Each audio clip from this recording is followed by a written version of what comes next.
Hello friends and welcome back to Towne Yoga. I'm doing a few tutorials here about how you can use your yoga props to enhance your practice. So the prop to focus on right now is going to be the yoga block. And very often you're cued to take 2 yoga blocks, which is helpful. So I like to have 2 yoga blocks, but we'll use 1 or 2 depending on our base pose here. And so the first way that you can use just one yoga block to enhance your practice is similarly to how you can use a blanket to lift your pelvis in this kind of simple seat. You can use a block as well. Now it's a little bit smaller, so it's not going to be very comfortable for everyone. So this is definitely an option that can be done with a yoga block, or you can try the same option with a pillow, a bolster, or a blanket. So kind of any prop can be used for this one. And what you would do is you would take the block and sit right on top of that. And you get your weight nice and even on top of the block, and then you can have your crossed ankles in front. And for some yogis, by lifting up, you're more able to stack the shoulders over the hips, keeping that curve of the spine, and kind of relax the knees open. So this simple seat on the block can be a way to enhance your yoga practice. You might be more comfortable sitting here. The same thing can be done with a straddle, which is another one I use with the bolster. So a straddle seat, or kind of a hero's pose legs, is bringing knees to either side. And then for this one, you would just sit right back on the bolster the same way. So it's supporting your weight pretty evenly. And by placing the block underneath the hips, it takes some weight out of the ankle and the knee. So that way you might be able to find more comfort sitting like this in a class or an at-home practice. Again, maybe you're just focusing on the neck and you just need a comfortable base, but you don't want to be in a chair. This elevated posture using the block can be really helpful. So there's one place our yoga block can enhance practice. The second is having 2 blocks at the top of your mat, and it gives you a little bit more space to work with in things like forward folds and lunges. So I'm going to take these blocks, and they come with 3 levels. So traditionally this is a level 1 block. It would be, most base and the least far away from the ground.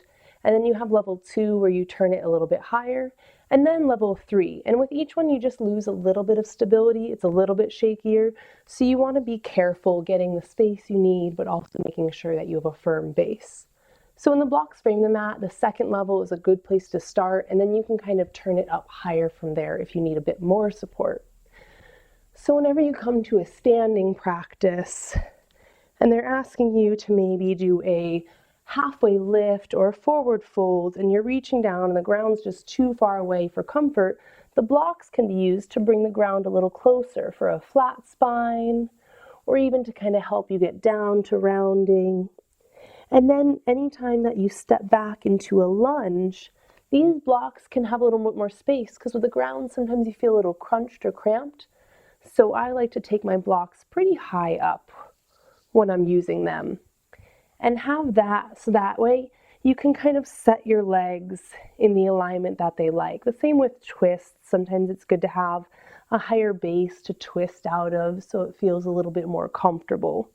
So the blocks can be used anytime the ground feels a little bit too far away or you need more space to work with in this kind of lunge motion, and again in kind of a standing motion here.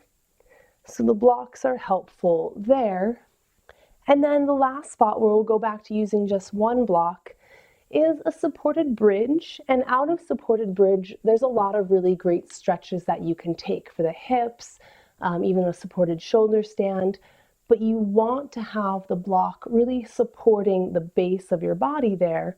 And so for that, usually we'll start at a level 1, and then you'll turn it up over time as you get more comfortable with the placement. So we want to start at level 1. And for supported bridge, you'll be laying on your back. So I'll show you here while we're looking up that it's going to come to the very base of your spine, your sacrum. So that's kind of the top of the crack of your bum, that wide flat bone there. There's where the block is going to kind of be centered around. And so you'll have this block at the base of your spine, kind of the top of your bum. And that lift can feel really nice in the practice. It can be very restorative just there, or again, there are poses from there that you can get into. So you can use your block reclined here with a simple bend in your knees, and you could just lift your hips up enough space to slide it under. And you change the angle of your pelvis a little bit, lower down a few times onto the block to kind of see what's comfortable. You check in with a nice slow breath.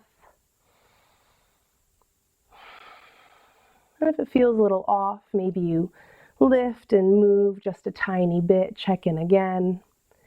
And then eventually you'll find a spot where it's kind of comfortable to settle into. And from this support, like I said, there are some other postures that you might venture to. And if you're interested, leave a comment below, let me know. We can do a whole series from this spot that I really enjoy. So comment below if you want that, so I have incentive to make it. But this support underneath the back is another place that the block can just be really helpful in your practice. So we'll lift back out of that for now. I hope that some of these postures can help you in your practice. Again, whether you're practicing at home or heading into a studio where you have access to these props and maybe just haven't used them a ton yet, go for it. Use the props. They're really great ways to find alignment in your practice, to find what suits your body, because we're all different shapes and sizes and tightnesses. So when the poses are cued, it's cued to a mass. As an individual, you're going to want to find what feels best in your body, and props are just a really great way to help do that. So let me know again, comments below, what's helpful, what you're looking for still, and we can work some practices out together here on Towne Yoga. Like, subscribe, send it to someone you can think can benefit from it, or head on over to Patreon and become part of our community there, supporting these videos to come out more regularly.